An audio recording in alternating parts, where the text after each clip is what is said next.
Abuelo, abuelo, se me echa una cena. Ai, xiqueta, ja veuràs esta nit vindrà el ratolí Pérez i el deixarà un regalet, ja veuràs. Ai, ai, ai.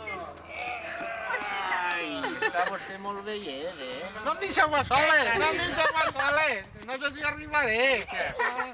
Tranquil, nosaltres estem pendents de vostè.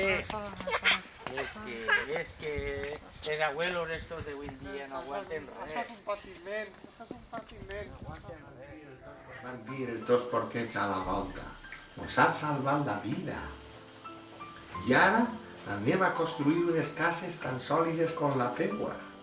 Mentre el llop se sentia com xillava des del Abuelo, bosc. ha caigut una cena. Ai, la nen! Pues deixa'la en la mesita i ja veuràs com esta nit vindrà el ratolí Pérez.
Acabem de veure l'espot anunciador del primer concurs de curtmetratges de la Regidoria de Joventut de l'Ajuntament de la Font de la Figuera i la intenció que té és el que tots vegem que de qualsevol lloc pot aparèixer una bona idea i la podem fer vàlida per a convertir-la en un curtmetratge. Qui pot participar i com podem fer-ho?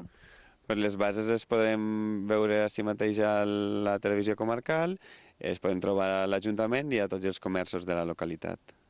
L'Ajuntament dona algun tipus d'ajuda per això? Sí, vull dir, després hi haurà 2 premis, però durant el mes de juliol tindrem uns cursos que serviran per a que la gent pugui aprendre a editar els seus propis vídeos. I el plaç de presentació és hasta? El 4 d'agost, a la 1 del migdia, en l'Ajuntament. I després, quan podrem veure estos curts? Estem acabant de prendre també una miqueta de la quantitat de curtmetratges que arriben, però el més segur serà el 15 d'agost i el lliurament de premis el dia 16. Pues ja sabeu, només en una càmera i un poc d'imaginació podeu passar-se-ho molt bé i inclús guanyar fins a 400 euros.